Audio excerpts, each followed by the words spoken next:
Hare Krishna,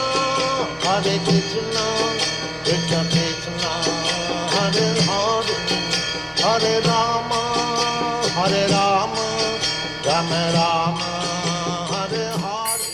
Jaya Radha Madhava Kunja Vihari, Jaya Radha Madhava Kunja Vihari, Jaya Radha Madhava Kunja Vihari, Jaya Radha Madhava Kunja Vihari, Jaya Gopi Jana Vallabha Girivaradhari, Jaya Gopi Jana Vallabha Girivaradhari, Yashodanandana Braja Jana Ranjana, Yashodanandana Braja Jana Ranjana, Yamuna Tira Vanachari, Yamuna Tira Vanachari, Jaya Radha Madhava Kunja Vihari, Jaya Radha Madhava Kunja Vihari, Hare Krishna, Krishna Krishna, Hare Hare, Hare Rama, Hare Rama, Rama Rama, Hare Hare, Hare Krishna, Krishna Krishna, Hare Hare, Hare Rama, Rama Rama, Hare Krishna, Krishna Krishna, Hare Hare, Hare Rama, Rama Rama, Hare Hare, Hare Krishna, Krishna Krishna, Hare Hare, Hare Rama, Rama Rama, Hare Hare, Jaya Prabhupada, Jaya Prabhupada, Jaya Prabhupada, Srila Prabhupada, Jaya Prabhupada, Jaya Prabhupada, Jaya Prabhupada, Jaya Prabhupada. Om Namo Bhagavate Vasudevaya. Om Namo Bhagavate Vasudevaya. Om Namo Bhagavate Vasudevaya. Om Namo Bhagavate Vasudevaya. Om Namo Bhagavate Vasudevaya. Om Namo Bhagavate Vasudevaya. Om Jnanatimirandhasya Jnananjana Shalakaya Chakshurunmilitam Yena Tasmai Shri Gurave Namaha. Shri Chaitanya Manobhishtam Sthapitam Yena Bhutale Swayam Rupa Kadamahyam Dadati Swapadantikam Vandeham Shri Guru Shri Yutah Padakamalan Shri Gurun Vaishnavamscha Shri Rupam Sagrajatam Sahagana Raghunathanvitam Stam Sajivam Sadvaitam Savadhutam Parijana Shahitam Krishna Chaitanya Devam Shri Radha Krishna Padan Sahagana Lalita Shri Vishakhan Vitamscha Hey Krishna Karuna Sindhu Dinabandho Jagatpate Gopesha Gopika Kanta Radha Kanta Namostate Tapta Kanchana Gaurangi Radhe Vrindavaneshwari Vrishabhanusute Devi Pranamami Hari Priye Vanchakalpatarubhyascha Kripa Sindhubhya Evacha Patitanam Pavanebhyo Vaishnavebhyo Namo Namaha Jai Shri Krishna Chaitanya Prabhu Nityananda Shri Advaita Gadadhara Srivasadi Gaura Bhakta Vrinda. Everyone together. Hare Krishna, Krishna Krishna, Hare Hare, Hare Rama, Rama Rama, Hare Hare. Hare Krishna. I welcome everyone to ISKCON STOUFFVILLE's Narasimha Chaturdasi celebration, and I consider myself very fortunate to be seated amongst all of you in this capacity to be able to serve you in discussing some pastimes of Sri Narasimha Dev. We have a very beautiful deity of Vallabha Narasimha on the altar. We will get to worship and glorify them today. So the appearance and pastimes are very enchanting. Narasimha Dev, the whole Leela. There are many Puranas that are dedicated specifically to Narasimha Dev. And it is mentioned that in almost every single one of the Pramukha Puranas, the main Puranas, Narasimha Puran, Padma Puran, Bhagavad Puran, Skanda Puran, there is mention of Narasimha Dev. Now, we are discussing the pastimes of Narasimha Dev. In all our scriptures, it is explained that Narasimha Dev appeared in which yuga? Satya Yuga, yes, Prabhu. And we are in Kali Yuga. So before Kali Yuga was Dvapara, then before Dvapara was Treta, and then Satya Yuga. Now if you do a rough calculation, and again I'm not going to talk about which Manvantar and which cycle, let's just look at this 4 cycles. Between, let's say Narasimha Dev appeared at the end of Satya Yuga, and it's not very specifically defined. But at the end of Satya Yuga, till today, 5,000 years in Kali Yuga, it's been 2,165,127 years. 165,127 years. Almost 2.2 million years. Yet we are here today to discuss in detail the pastimes of Narasimha Dev. So why? How is it that Narasimha Dev has relevance in our lives, and why do we discuss? So in the Bhagavad Gita, chapter 4, text 9, Krishna says, Janma karma chame divyam evam yo veti tatvatah tyaktva deham punarjanmaneti mameti. So Arjuna, one who understands my appearance and activities, divya, transcendental birth and activities, in truth, upon leaving this body does not take birth again. So we all have this opportunity today to make sure we don't take birth again. We go back to the spiritual world by discussing Lord Narasimha Dev's pastimes.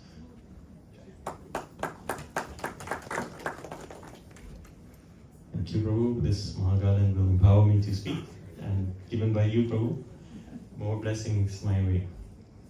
So, what is the importance of Narasimha Dev in our Gaudiya Vaishnava Sampradaya? So, we all know that Narasimha Dev is the 4th avatar. Is there a way to fix this? So, Narasimha Dev is the 4th avatar in the Dashavatar Stotra. So we know that there are 10 main incarnations that Jayadev Goswami has spoken about. And Narasimha Dev is the 4th avatar. So the first is Matsya. Thank you, Prabhu. Matsya, then Kurma, then Varaha, then Narasimha Dev. Then Vamana Parshuram, Rama, Balaram, Buddha, and Kalki. So the 4th incarnation, a very prominent incarnation, but the deity of Narasimha Dev is worshipped throughout our prominent places. Obviously, Narasimha Dev appeared, it is mostly explained and agreed that he appeared in Ahobilam, which is in Andhra Pradesh, but wherever Gaudiya Vaishnavas do our worship, Lord Narasimha Dev's deity has presided there. In Jagannath Puri, when Brahmadev came to install Jagannath Baladev Subhadra and introduce and open the temple, he wanted to have a presiding deity. And he installed a presiding deity of Narasimha Dev before even Jagannath came. And generally it is accepted by Vaishnavas that before even Lord Ram appeared, the prominent form of Vishnu that was worshipped throughout the world is Narasimha Dev. And there is that temple in Jagannath Puri, I believe towards the end of Grand Road, just before Gambhira starts, there's an old Narasimha temple. Right now they have a new deity of Narasimha Dev, but if the pujari is kind, you'll remove the curtain and you'll see that Prachin Murti of Narasimha Dev. In Navadvip, where Lord Chaitanya appeared, there is a place called Simapali or Devapali, and that place has been there from Satya Yuga. It's explained when Narasimha Dev did the open heart surgery of Hiranyakashipu, removed his heart without any anesthetic. He went to that particular place to wash his hands, and that place became very spiritual. That is called Simapali. So Navadvip, Jagannath Puri, but also in Vrindavan, in Brajabhumi, in specifically Nandagaon, Nanda Maharaj had a deity of Narasimha Dev that he would worship. And just at the hill, at the bottom of the Nandagram Nandishwar hill, there is the Pavan Sarovar, and near there is a Lakshmi Narasimha temple and Varaha Lakshmi temple. And therefore you find in our pastimes in the Bhagavatam 10th canto, Krishna book, that no demon actually came into Nandagaon. They were killed in various other forests, but no one actually entered Nandagaon. And that is because Nrsimhadev is there. Our acharyas also established the deities of Nrsimhadev. So in Yogapit, where the birthplace of, or the appearance place of Lord Chaitanya, Bhaktivinoda Thakur established that place. But there was a lot of trouble, a lot of difficulties that was happening. And him and his son Bhaktisiddhanta Saraswati Thakur installed the deity of Nrsimhadev, and things started to calm down since then. In the mid-80s in Mayapur, in ISKCON Mayapur, there was a lot of trouble. Dacoits would actually attack the temple, and there was one incident where they really went all out, and they even took the deity of Radharani, and they threw a grenade at the deities, and there was one devotee standing there, he lost his leg. He's now Bhakti Raghav Swami. So devotees put their lives in front of the dacoit, between the dacoits and the deities. And the devotees then decided, no, this is too much trouble. And following the instructions of Srila Prabhupada, they installed a very beautiful deity of Nrsimhadev. And there's a whole pastime around how that Nrsimhadev appeared. And since then, things have been less problematic. And also in North America, New Vrindavan, there's a deity of Nrsimhadev installed around the same time, mid-80s. Again, the same thing happened. There was troubles, the government, there were, goons that were causing problem, and after Nrsimhadev appeared, it all calmed down. In Germany, there's a place called Simhachala, where again, similar things, the ISKCON devotees were experiencing problems by the government and other sources. And Bhakti Charu Maharaj explained in the lecture that after the leader of that yatra installed a Nrsimhadev temple, there were no problems. And he himself mentioned that in Ujjain, his center, the government was giving problems, lawyers were giving problems, so they installed a Nrsimhadev deity. And after that, no problems. So in the lives of devotees, in these institutions and these places, Nrsimhadev plays a significant role of protection and care in our lives. Ultimately, we want material stability to be able to perform our devotional service. And when all these problems are happening, all devotees pray to Nrsimhadev. And Srila Prabhupada's instruction to us was to chant and sing prayers after every program. At the end of every arati, so we do 6 aratis, 6 offerings that happen when there's a Radha Krishna deities installed. And after each offering, Nrsimha Pranam is chanted. In fact, devotees in their lives, whenever they travel, whether it's through plane or car or train, they always start their journey by saying the Nrsimha Pranam. So Nrsimhadev embodies that protection. And let's look at the pastimes of Nrsimhadev. Now, Nrsimhadev appearance is based or dependent on or was facilitated by one personality. And his deity is there, Prahlad Maharaj. So, without understanding Prahlad Maharaj, we cannot understand Nrsimhadev. And Prahlad Maharaj appeared as the son of Hiranyakashipu. So we have to understand Hiranyakashipu as well. And Hiranyakashipu is the brother of Hiranyaksha, and there's a whole story around that. So there's 4 parts. And I will try to cover all 4 parts in the short time that I have. And we will try and take lessons from that. So it all started in the 3rd canto of the Srimad Bhagavatam. The Bhagavatam has 12 cantos.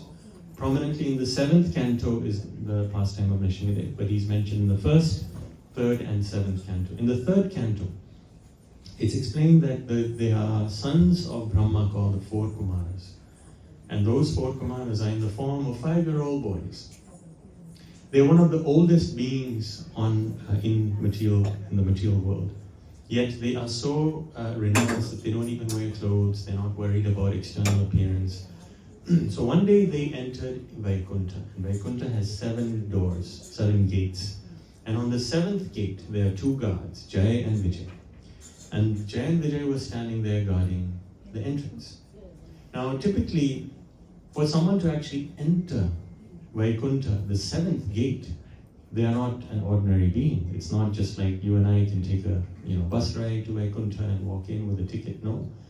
You have to transcend the modes of material nature, be liberated, and then enter the spiritual world, pass the Viraja river, pass the Brahmajyoti, and then pass the 6 gates, and then the 7th gate. But somehow that day, Jay and Vijay were not in their regular frame of mind, and they stopped these 2. They're like, hey, what are you doing here? Vaikuntha is no place for kids.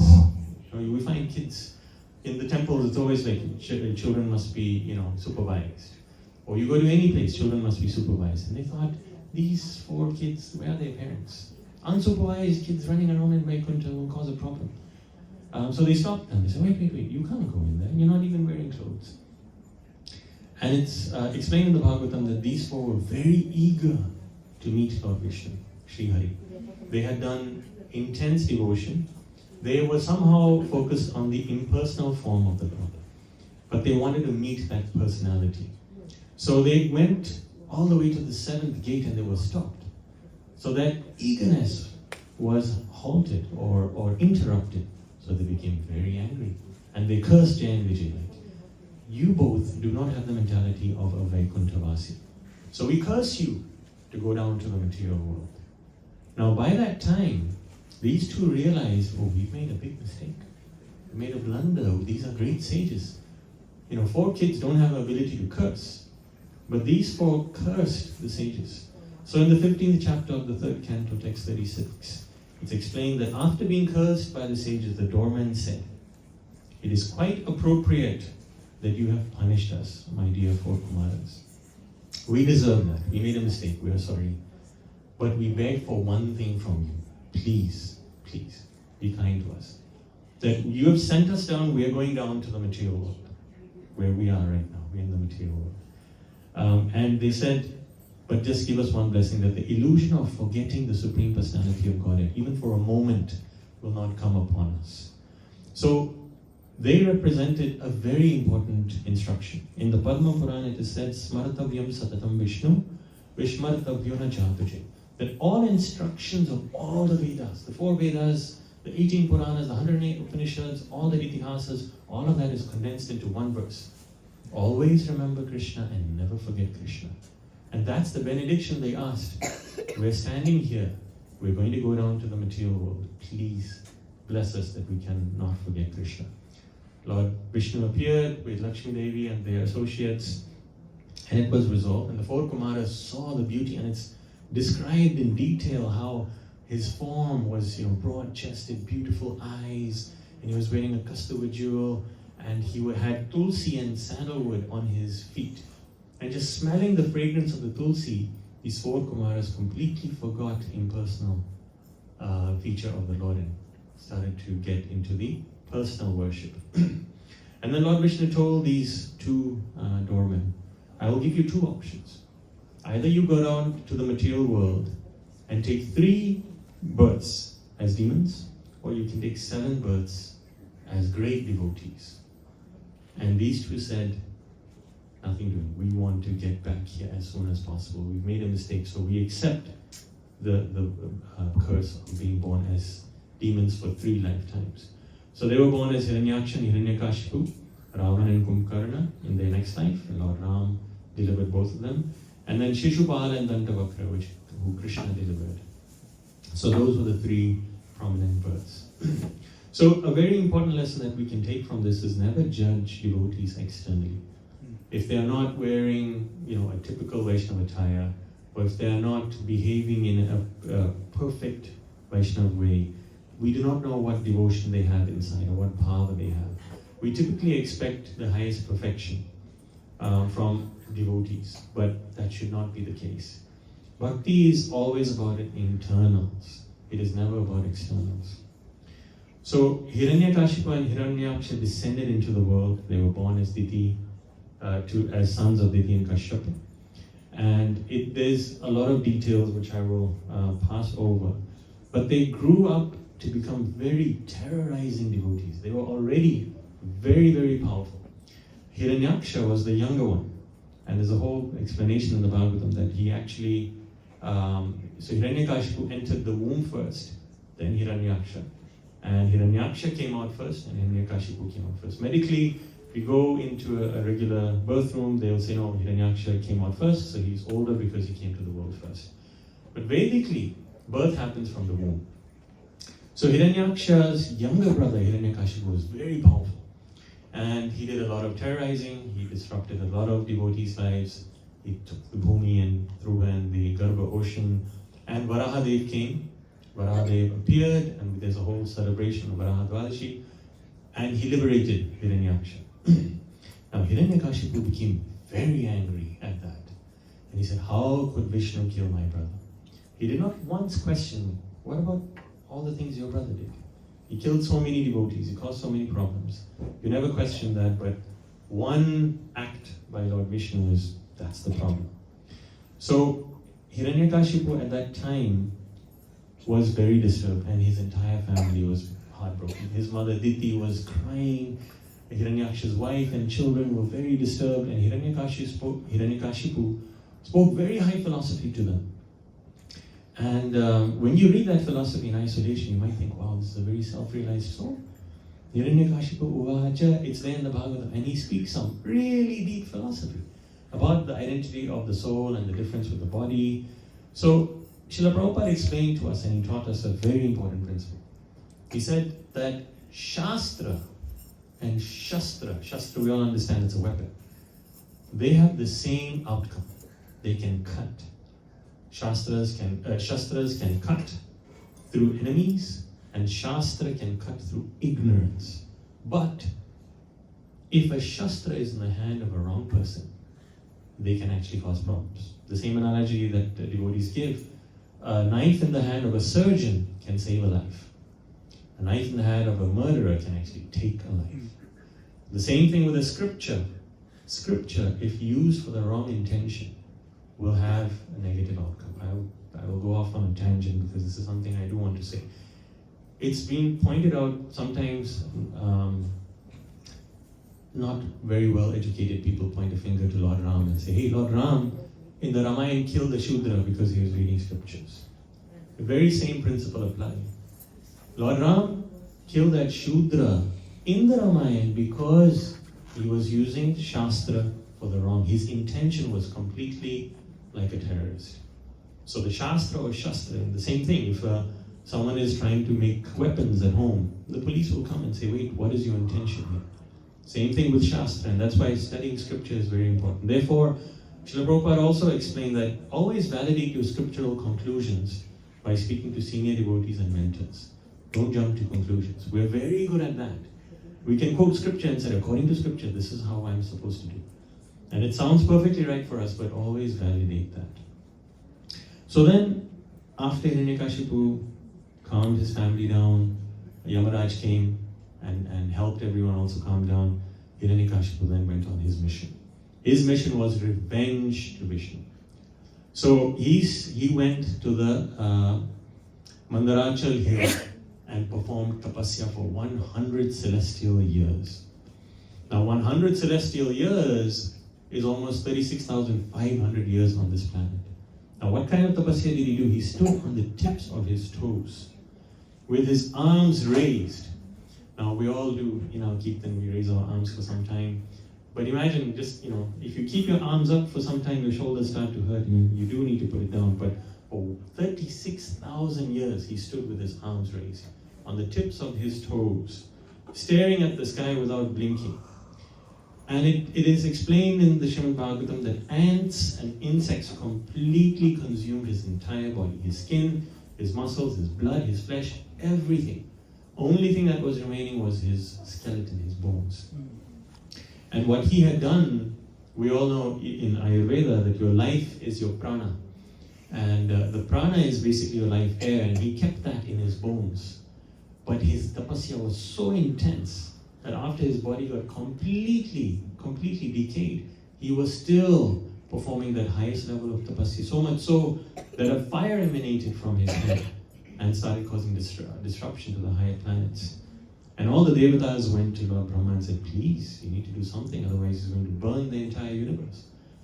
And these managers of our universe, devatas, Brahma, they have to do all these things. So Brahma comes down and he sprinkles water from his kamandalu and reinvigorates Hiranyakashipu. And he asks Hiranyakashipu, what do you want? And I'm condensing, but Hiranyakashipu got so pleased. After he received the water from the kamandalu, his body became invigorated, very powerful.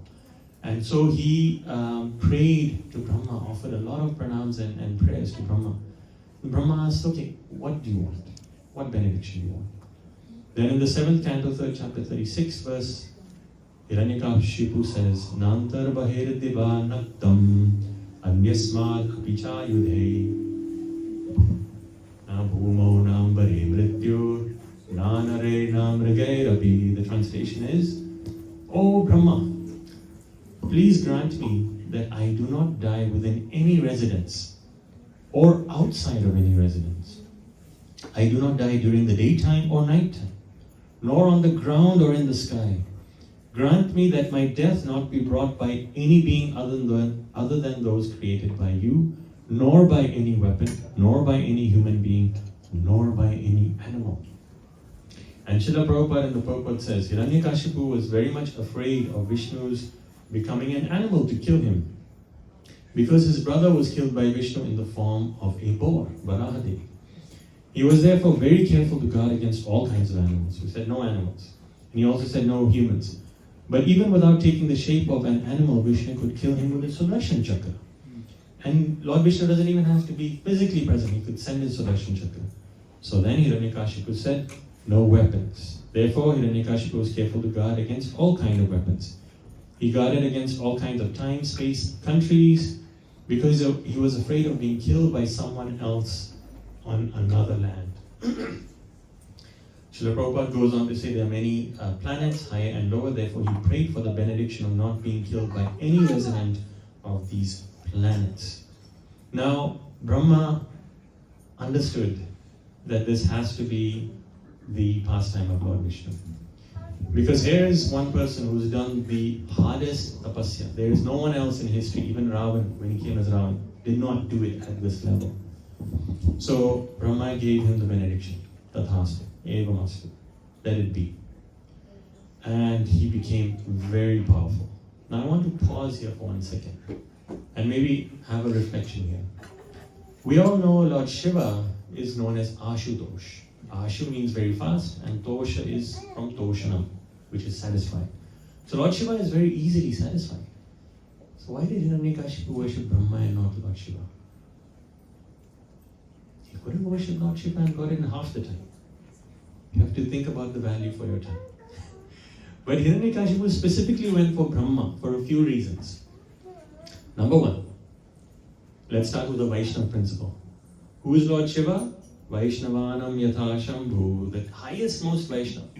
Here is Hiranyakashipu asking benedictions to be able to kill Vishnu. He doesn't want to ask from Lord Shiva. Maybe Lord Shiva will give a curveball and give him a benediction that might not work. So he didn't want that. The second thing, he knew that he cannot be immortal. But he wanted to reverse engineer death. So he had to go to the creator of these principles. And he said, it's like if someone develops a program, you want to go to the developer and say, you know what, I want a backdoor entrance, administrative rights, and I want to be able to do whatever I want. So that's how that's another reason why he approached Brahma. But the third reason why he approached Brahma is he wanted to take the advantage of lineage also. So his father is Kashyap. Hiranyakashipu's father is Kashyap. Kashyap's father is Marichi. Marichi's father is Brahma. So with all of these considerations, he thought, let me approach Lord Brahma. And that's why he did such intense tapasya. Now after he got all these benedictions, his body was extremely powerful. And even before he went on his tapasya, he told his followers, immediately go wherever there is good protection for the cows and brahmanas, and wherever the Vedas are studied in terms of the Varnashram principles. Set fire to those places. Cut from the roots the trees there, which is the source of life. Kill all these Vaishnavas and cows. That was the instruction of Hiranyakashipu. Now Hiranyakashipu became so powerful that if he raised his left eyebrow like this, I'm a follower of him, so I can do that. Left eyebrow, and he wakes up late and he decides, no, I want to sleep. And so he raises his eyebrow and Suryadev stops. He goes to the beach, he raises his eyebrow, and Varuna makes the water perfect temperature, the moon rises. He had full control of the entire cosmic manifestation. Well, in this material world, in this universe. Anything down from Brahma and Lord Shiva and Lord Vishnu. He had full control. Now, in all that, you might expect he would be completely satisfied. Right? You see, the whole world is trying to get more money, more influence, more power, more resources. Here is Hiranyakashipu who had the entire universe to himself. Any planet, any resource that he wanted, any wealth he wanted, he had it all. But he was not satisfied. And why? Because the nature of material enjoyment is it does not satisfy the soul. Savai pumsham paro dharmo yato bhakti radhokshiti ahoitaki apratihata yayatma suprasidati.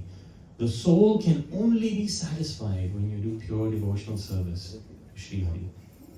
And that satisfaction is what we are all hankering for. All the material benedictions will not satisfy it. It only touches the senses. It only touches as far as the skin and the eyes and ears can go. But it doesn't even touch the soul. So, the greatest benediction in Hiranyakashipu's life was he had a son. And his son was a great Vaishnava. His son was Prahlad Maharaj. Prahlad Maharaj ki jai. Prahlad Maharaj. The name Prahlad comes from the word Prakrishta Rupena Hlad. Hlad, we also know, we sometimes hear Radharani is Hladini. Hladini is the pleasure, giving joy, giving happiness. So Prakrishta means in all circumstances, Prahlad is happy, is content.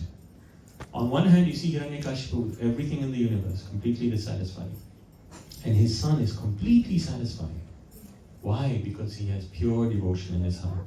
So while he was in the womb of his mother, Kayadu, the Devatas realized Hiranyakashipu is doing tapasya, his wife is about to give birth to the son of Hiranyakashipu. So he'll be another demon. Now we'll have problems. Now these are strategic thinkers, the Devatas. They think 2 steps ahead. So if we are dealing with one demon, if his son comes, it's another problem. Let's get rid of it. And let's pull it out while it's in the bud, as they say, a bud of a weed. So they decided to kill Prahlad. But they had some principles. Vedically, you do not kill a child that's in the womb. So he said, okay, we're going to take the wife, wait for her to give birth, and then we will kill.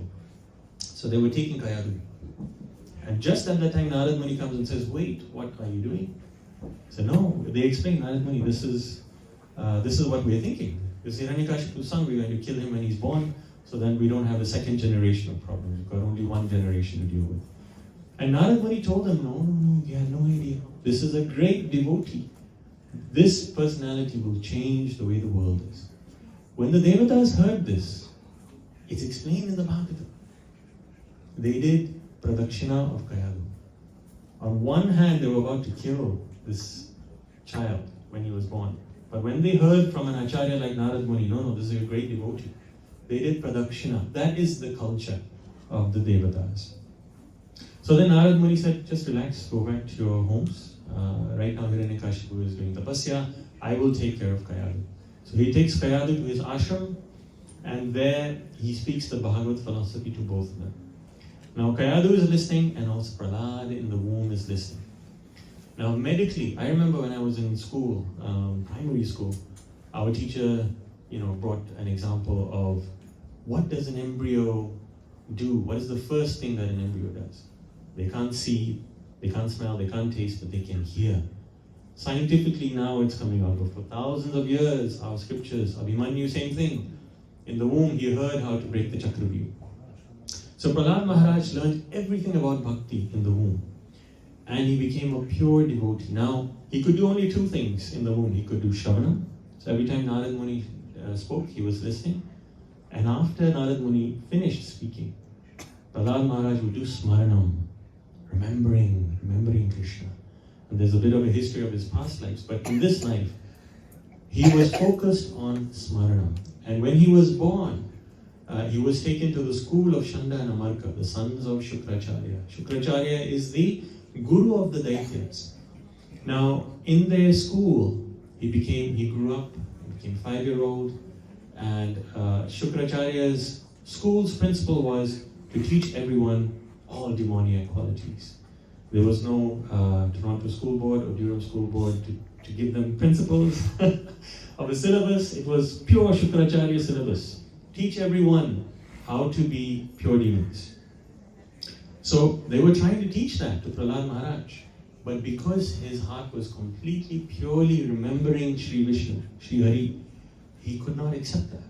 And Prahlad Maharaj was respectful and kind, but he did not accept any of those teachings. So one day, in fact, his classmates asked Prahlad Maharaj, where did you get all this? You're different. Has anyone ever experienced you in your workplace or with extended family who are not devotees, and they tell you you're different. You don't eat what we eat. You don't do what we do. What do you do? So Prahlad Maharaj exemplified that as a Vaishnava, you carry yourself in that way, where you carry Sri Vishnu in your heart, Sri Hari. And no matter what the external circumstances are, you are focused on remembering Krishna.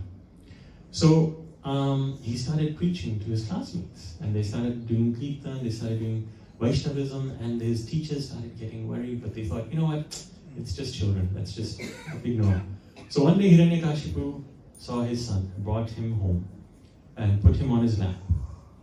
And he smelled his head and kissed him and said, my dear Prahlad, tell me, what is the best thing you've learned in school? I want to ask some of the kids, do your parents do that? Like, what did you learn in school today? It's coming from millions of years. Hiranyakashipu asked this, I do the same with my daughters. What did you learn in school today? So Prahlad Maharaj was asked the question by Hiranyakashipu, what did you learn in school today? Then 7th canto, 5th chapter, text 5, Prahlad Maharaj says, Tat sadhu manye suravarya dehinam sada samudvigna dhyam asadgrahad hitvatma patam grihmanda kopam vanam gato yad harima shrayeta. Prahlad Maharaj said, O best of the asuras, king of the demons, as far as I have learned from my spiritual master, any person who has accepted the temporary body and temporary household life is certainly embarrassed by anxiety caused by having fallen in a dark well where there is no water but only suffer. One should give up this position and go to the forest, Vana, specifically Vrindavan, where only Krishna consciousness is prevalent, and should thus take shelter of the Supreme Personality of Godhead. And here Hiranyakashipu had set up the entire universe so that no one speaks about Vishnu. But his own son is preaching the highest philosophy. So Hiranyakashipu's head started spinning. What happened here? And he looked at his Chanda and Amarka like, what are you teaching? And they said, no, we didn't teach any of this. You all might have watched the movie Narasimha, so it's very beautifully explained there. So Chanda and Amarka got very nervous. They took him back and they tried to teach him with Samadam, Dandabhed, like, no, Prahlad, you have to be, you're the king, you're the son of the king of the demons. You have to behave like us. But Prahlad Maharaj didn't really take them, he was respectful. And then the school started becoming a devotee environment where all the demoniac friends of Prahlad Maharaj started chanting, started taking Vaishnava principles. And that's when Chanda and Amarka said, now our jobs and our lives are at stake. So they went to Hiranyakashipu and said, there is a problem with your son. So Hiranyakashipu said, let me try one more time. Same thing, he brought Prahlad. This time a little less loving, it's explained in the Bhagavatam. He looks at Prahlad and said, Prahlad, what is the best thing you learned from your teachers? And Prahlad Maharaj says, Matirna Krishne Parata Svatova Mito Vipatyeta Griha Vritanam Adanda Gobhir Vishatam Tamishram Punah Punaschar Vitachar Vananam. Srila Prabhupada used to quote this verse a lot. Punah Punaschar Vitachar Vananam. Now, this verse is very interesting. 2.2 million years ago, the fourth incarnation hadn't even appeared in the Dashavatara Stotra. And Prahlad Maharaj is saying, Matirna Krishne. So he's saying Krishna, he's saying Krishna. Prahlad Maharaj is saying their inclinations towards Krishna are never aroused. So how is that? Krishna wasn't even here on this world. Narasimha didn't even appear. But Prahlad Maharaj is saying Krishna. And again, this is where materially we are taught time is linear. There's a start and end, and it's 1 y is equal to mx plus c. But Vedically, time is circular. And Krishna's worship has been eternally present here. Dhruva Maharaj did tapasya where? In Mahavan, in Vrindavan. So the Dham, Vrindavan, Braj, the 12 forests are eternal. And Krishna is eternal. So Prahlad Maharaj is quoting Krishna in Satya Yuga. Then Prahlad Maharaj spoke about the 9 processes of devotional services. Shravanam, Kirtanam, Vishnu Smaranam, Padasevanam, Archanam, Vandanam, Dasyam, Sakhyam Atma Nivedanam. Any of these are accepted as pure devotional service. This is Prahlad telling Hiranyakashipu. And Hiranyakashipu had set up the entire universe that no one speaks about Krishna. So he was completely mad. Now Hiranyakashipu realized, now there's a problem. So there's a fire that needs to be put out, otherwise his entire hard work will be burnt. So he threw Prahlad off his lap and instructed his demons to kill Prahlad. So I will condense it.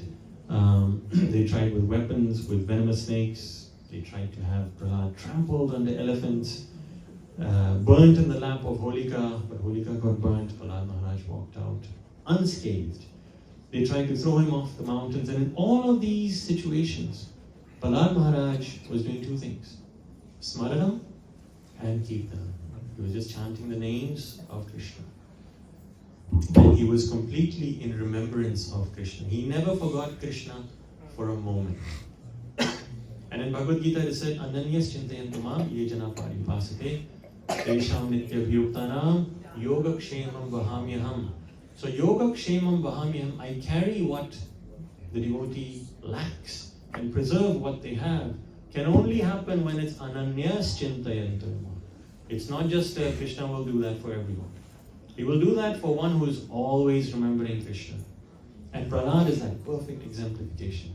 So that the weapons could not affect him because Krishna is there. He's remembering Krishna and everything else is taken care of. It's a beautiful example for us to learn and try and exemplify. Krishna never left Prahlad for a moment. Now, Hiranyakashipu started getting very worried. What is going on? He's not able to kill Prahlad. He's able to subdue Indra, the most powerful Devata, the king of the Devatas, and one 5-year-old boy, he's not able to kill. So he asked Prahlad, where are you getting your powers from? You're a 5-year-old boy. I did tapasya for 36,000 years. You're 5 years old, you didn't do any tapasya. How do you get these powers? And Prahlad Maharaj said, I get the powers from the same source that you get from. And that blew Hiranyakashipu. He said, that's enough. And he took out his sword and he said, I will kill him myself. And he said, but he wanted to make a statement. He wanted to say, Prahlad, you say Krishna is everywhere. He looked at a pillar, much bigger than this, but I'll give an example. This pillar, he said, is your Lord in this pillar? And Prahlad said, yes, my Lord, he's everywhere. So he struck the pillar. And again, it's explained, why did he do that? Because he wanted to give a demonstration to his asuras that I have the power to kill this Vishnu. So he struck the pillar. And when he struck the pillar, a tumultuous sound emerged from the pillar, a roar that shook the entire universe. And in the 8th chapter of the 7th canto, I'll read a few verses. Text 18, the translation. Prabhupada said, the translation by Srila Prabhupada, he said, while Hiranyakashipu looked around to find the source of the sound, that wonderful form of the Lord, which could not be ascertained to be either man or lion, emerged from the pillar. Now, Hiranyakashipu wondered in amazement, what is this creature that is half man and half lion? Then in the next verse, 19 and 20 till 22, Hiranyakashipu studied the form of the Lord, trying to decide who the form of Narasimha standing before him actually was. The Lord's form is described very beautifully, was extremely fearsome because of his angry eyes, which resembled molten gold. His shining mane, which expanded the dimensions of his fearful face, his deadly teeth, and his razor-sharp tongue, which was moving like a dueling sword. His ears were erect and motionless. Now, if you've seen a lion, when they're focusing on something, their ears are focused there. They're motionless. His nostrils and gaping mouth appeared like caves or mountains. His jaws parted fearfully, and his entire body touched the sky. His neck was short and thick, his chest broad, his waist thin, and the hairs of his body as white as the rays of the moon. His arms, which resembled flanks of soldiers, spread in all directions as he killed the demons, rogues and atheists, with his conch shell, disc, club, lotus and other natural weapons. Nrsimhadev Bhagwan ki jai! So Nrsimhadev Bhagwan appeared from that pillar. It's explained he appeared around midday, and there was a battle that ensued. Nrsimhadev single-handedly killed all of the army of Hiranyakashipu. And then he had a battle with Hiranyakashipu himself. And it's explained like a cat somehow catches the mouse, but doesn't actually kill him, just plays with him. The same way Nrsimhadev was playing around with Hiranyakashipu. And then when the time was right, Lord Nrsimhadev grabbed him with his hands, took him to the entrance of the palace, put him on his lap, and tore him to pieces. And just to make sure that he was killed, before that, Nrsimhadev put his intestines on his neck, and there's a reason why. Then he took his heart out completely, making sure Hiranyakashipu was dead, and threw it. Now, at that time, it was neither day nor night. He was neither inside nor outside. He was just at the doorstep. He was neither on the ground nor in the sky. He was on the lap of Nrsimhadev.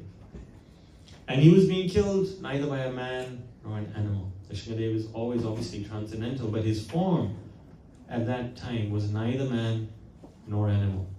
And he was not killed by any weapon. He was torn apart by the nails. And even that, is it living or is it dead? So he met all those conditions.